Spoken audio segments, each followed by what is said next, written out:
On the morning of November 2nd, 1875, the British resident of Perak was assassinated, an act that triggered a lightning colonial war and opened the floodgates for British domination across the Malay Peninsula. His name was James Wheeler Woodford Birch, and his brutal murder at Pasir Salak sent shockwaves through the British Empire. But what truly led to his demise? Was it a calculated act of political resistance, or something far stranger, steeped in ancient ritual and mysticism? The formal inquiry conducted into Birch's death by the British uncovered chilling claims of black magic. And so we ask, did dark mystical forces help seal his fate?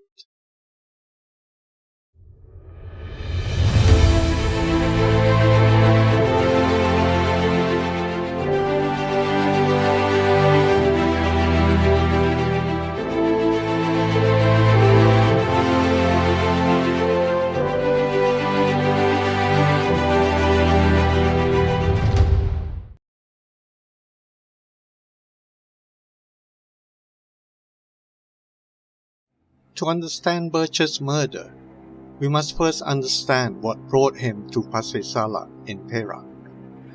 In 1875, the Pangkor Treaty was signed between the British and several Malay chiefs. This agreement installed Birch as the first British resident of Perak, tasked with advising the Sultan and in effect governing the state's administration. What the treaty promised was order. What it delivered was unrest. Birch swiftly introduced reforms such as a new revenue collection system and the abolition of debt slavery, reforms that the Malay chiefs saw as a challenge to their power and contemptuous of their customs and authority.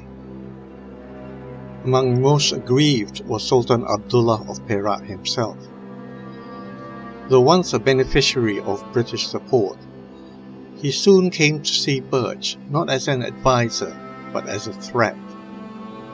Their relationship deteriorated quickly.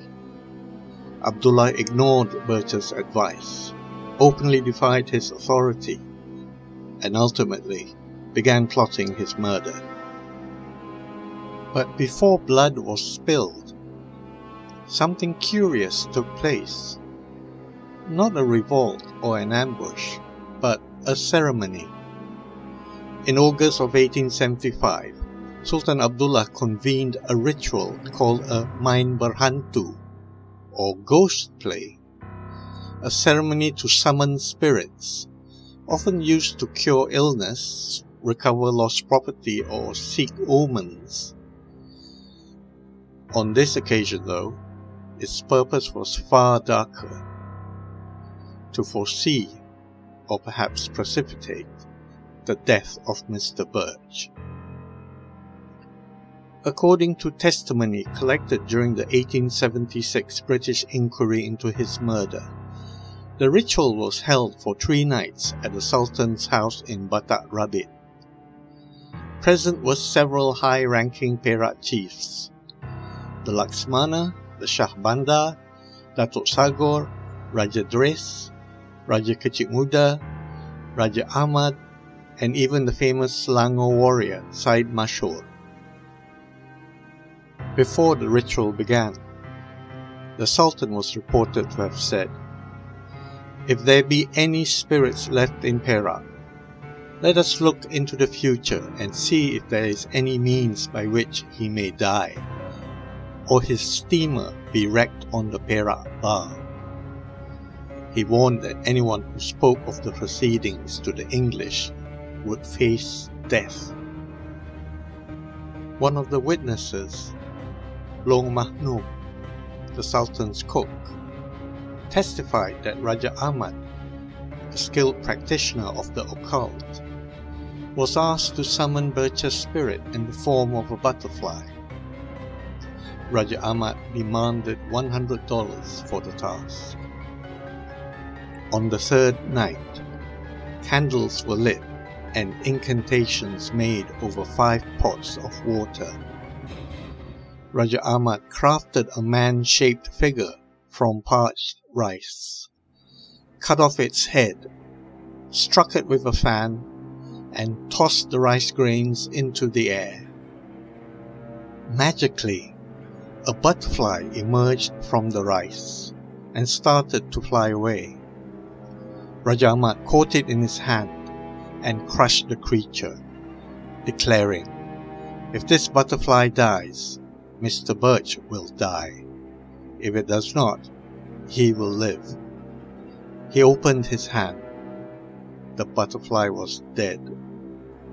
Sultan Abdullah himself also participated in the rituals. He performed incantations, fainting during the process, and at one point repeatedly stabbed a mannequin made of flour while declaring that Birch would die within a month. The dark predictions of the Main Berhantu rituals culminated into violent reality at Pasir Salak on November 2, 1875. The previous evening, Birch arrived at Pasir Salak in 3 boats and anchored midstream. The next morning, he sent his interpreter, Mat Arshad, to post British proclamations in the village. When one of the proclamations was torn down, Mat Arshad is said to have struck the offender, only to be stabbed in retaliation by Pandat Indut, shouting, "Amok! Amok!" At that very moment, Birch was bathing in a floating bathhouse on the river bank. A crowd of Malays rushed the structure, thrusting their spears through its flimsy walls. Birch was stabbed repeatedly, fell into the water, and was struck again with krisses and swords. His body, battered and bloodied, was dragged into the jungle and hidden. What began as a single act of defiance at Pasir Salak became the pretext for a new political order. The British launched a swift and overwhelming military campaign which crushed Malay resistance. Perak was firmly under British control, and one by one, the other Malay states followed suit. British domination of the Malay Peninsula would last for the next 8 decades. So, did black magic kill J.W.W. Birch? Directly? No. It was the violent attack at that bathhouse that ended his life. But the Main Berhantu rituals performed weeks earlier cannot be dismissed as mere theatre. They had deep symbolic and psychological power for those who believed in them. The ceremonies acted as a spiritual overture, a way to confirm, justify, and sanctify what was already in motion. In the minds of those who conjured it, the butterfly's death foretold and made certain Birch's own. And when belief hardens into certainty, ritual becomes determination and resolve.